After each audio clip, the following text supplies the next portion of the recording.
Hey everybody, it's LaRonda and I'm back with another video, and my question for you is, would you relocate for love? I would. Hell yes. I do it in a heartbeat. And I have done it. And I'll tell you about it.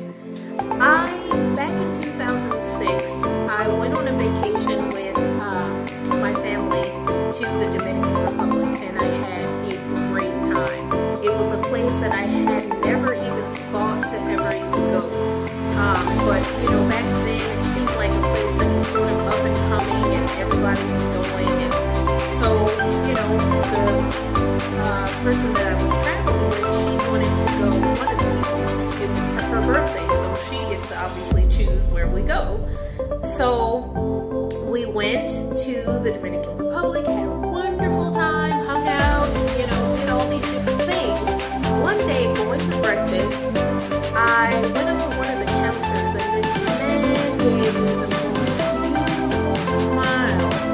You know, and one thing, as you may know from one of my previous videos about what makes me swipe right on the guy, is his smile.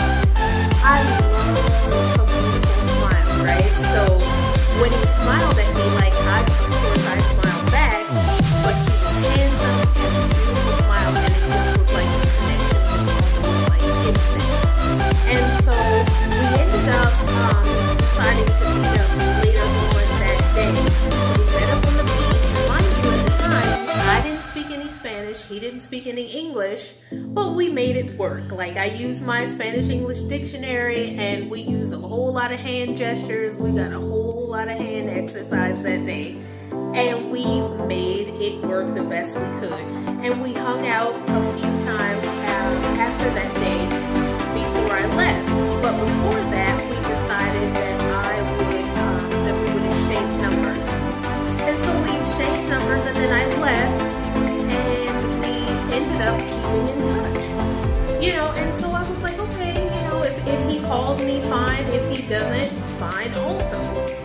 So he ended up calling, and we ended up keeping in touch for like the next 6 months. So December of 2006, after we had been talking on the phone basically for like 6 months, I decided to go back down there for another trip. So I went down for 2 weeks and hung out with him and his family, got to know him a little bit better, got to know more about the Dominican Republic outside of the resort, which was a completely different place.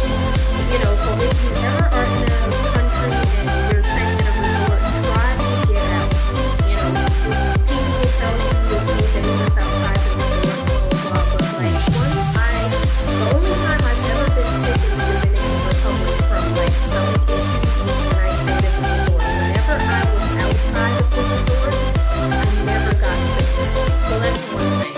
And just think about it, like, the real life of a country is it's outside of the resort. So you're never going to get the real feel of what a country is like until you get outside of the resort.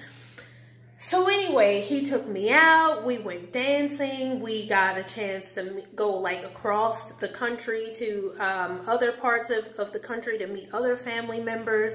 Just had a really nice time, had a lot of fun. I went back home and then did a whole lot of back and forth.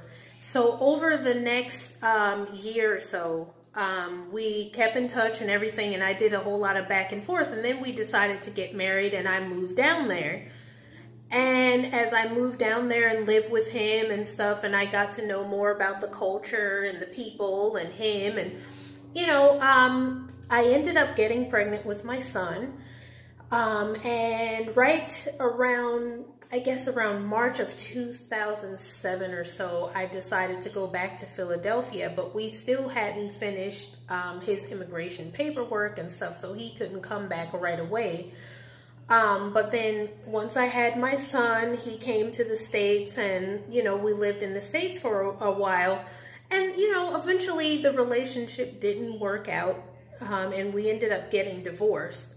But at the end of the day, and, you know, after all is said and done, I don't regret anything about any of that situation. I learned so much. about myself, about relationships, about my needs, about my wants, about other countries, about my capacity to learn and to love. I mean, I learned another language for this guy, you know, so I learned a lot about me and a lot about my willingness to go the extra mile just for somebody. So, you know, when I get into a situation, I put a lot into it. And, you know, for me, like, just making the decision to move to be with somebody that I cared about was not, it was like a no-brainer. Like, life is only once. And if it didn't work out, cool. Like, no regrets. And if it did work out, it would have been even better. So for me, I would rather live with the pain of, like, you know, going through a thing and it not working out than to sit back like years later and be like, well, what if I had moved to the Dominican Republic to be with him? You know, I don't want to live with that kind of regret. So for me, I'd rather do it, have it not work out, and learn something from it and move on from that and learn to and move on to the next thing than to regret not having done it, like being 80 years old and wishing I had done something. That's not going to be me ever. So if I ever find someone again that really floats my boat, and now I'm older, I'm wiser, I'm stronger, I'm more financially able and all this kind of stuff. So like, I know what to look for. You know, and I know certain things, I would do things a little bit differently this time, and I'd look for different things this time than I did before. But would I do it again? Absolutely. Would I do it again in that country? No. I would not move back to the Dominican Republic, but would I move somewhere else for love? Absolutely. Absolutely, I would, without a doubt. If that opportunity ever came up and I met the love of my life in some other country or wherever, absolutely.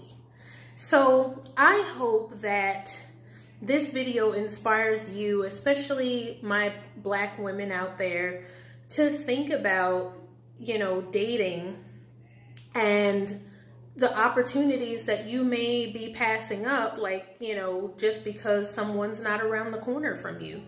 You know, maybe when you go on that vacation, that Spanish vacation, or when you go to Ghana, or when you go to Brazil or wherever, maybe you'll see somebody that you're interested in, and if you can actually keep a connection going, maybe it's worth exploring. If they're a good person and they, you know, got themselves together and they're not depending on you for anything necessarily, but companionship and love and friendship and all that, then maybe it's worth exploring.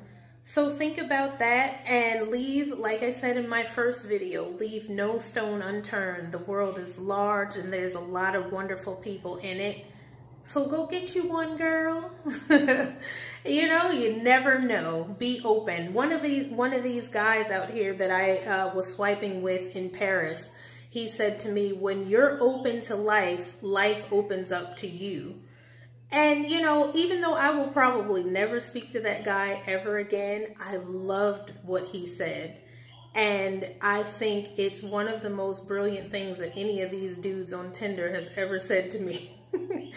And so be open to life so life can open up to you. There's a whole lot of doors that maybe we haven't even thought to open up yet. So let's start opening some doors, okay? So thank you for watching. Be inspired. Open yourself up to love, no matter what package it comes in or where it might be. And I hope to see you in the next video. Keep loving, keep dating, happy dating, and I'll see you next time. Bye.